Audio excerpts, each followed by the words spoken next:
موعد وتوقيت مباراة الأهلي وإيجل نوار البوروندي القادمة من دور 32 لبطولة دوري أبطال أفريقيا بعد انتهاء فترة التوقف الدولي.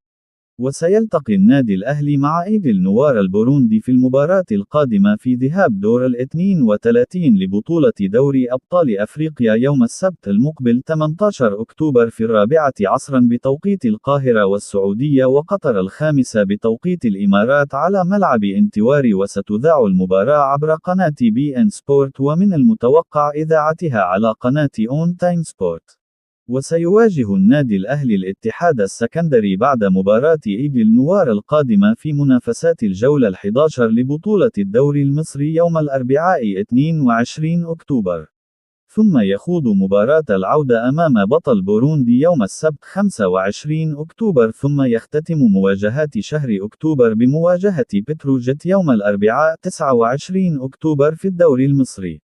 وستكون المباراة القادمة للنادي الأهلي المباراة الأولى تحت قيادة المدير الفني الجديد الدنماركي ياس سوروب بعد التعاقد معه لمدة 2.5 عام.